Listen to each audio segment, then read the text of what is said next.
ফিরোজপুর, পাঠানকোট ফিরোজপুর। পাঠানকোট ফিরোজপুর পাঞ্জাবে? হ্যাঁ ম্যাডাম, হ্যাঁ হ্যাঁ পাঞ্জাবে। আপনার বাড়িতে কে কি করে? আমার বাড়িতে দেখুন, আমার শ্বশুর আছেন, উনি কিছু করেন না, কেন কি ওনার কোমরে স্পাইনাল অপারেশন হয়েছে, উনি টোটালি বেড রেস্ট। আর আমার ভাসুর টোটো চালায়। আর আমাদের ঘরে একজনই ভালো সার্ভিস করতেন, যে তিনি আমার হাজবেন্ড ম্যাডাম, ঠিক আছে। ওনাকে অ্যারেস্ট করে এরা 20 দিন থেকে আমাদের ঘর পরিবার কি করে চলছে সেটা আমরাই এখন জানি। ওনার অ্যাকাউন্টেরও স্টেটমেন্ট কিছু পাচ্ছি না, কি হোল্ড আছে কি পয়সা ঢুকেছে, আমরা তো কিছুই জানতে পারছি না, কেন কি এটিএম টেটিএম সব ওনার কাছেই ছিল ম্যাডাম। উনি আমাকে ফোন পে করতেন, তো আমি ঘরে টাকা পয়সা দিতাম, বা ওনার তো ফোনও নেই আমাকে, তো উনি তো ফোন পেও করতে পারছেন না আমাকে।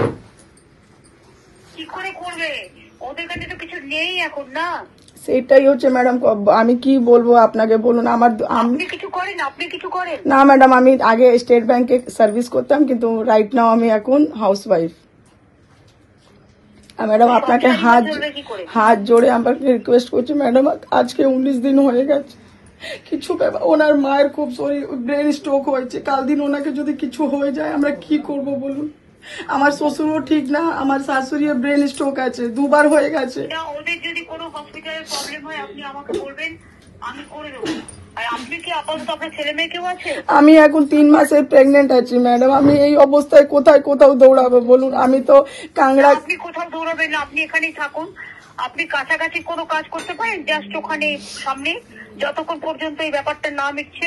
কি কাজ করব বলুন ম্যাডাম? সংসারটা চালাতে পারেন। আমি আগে খোঁজ নিয়ে দেখছি।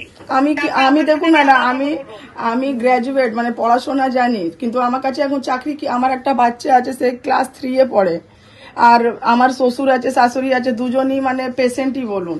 তো এখন আমি কোথায় কাজ করতে যাব বলুন? আমার 3 মাসের প্রেগনেন্সি, এই কন্ডিশনে কাজ করতে হলে আমি আপনাকে, এখন আপনার কাজ করার মতো পরিস্থিতিও নেই। হ্যাঁ আমি দেখে নিচ্ছি, আমি তো বিএসএফের সাথে কথা বলে নিচ্ছি। ম্যাডাম দেখুন, আপনি যদি আমার সাথে 10 মিনিটে দেখা করতেন না ম্যাডাম, আমি চলে আসবো। আপনি যে করার কোনো প্রয়োজন নেই, আপনার তো কাজটা, আমি সেই জন্য সব জেনে নিলাম।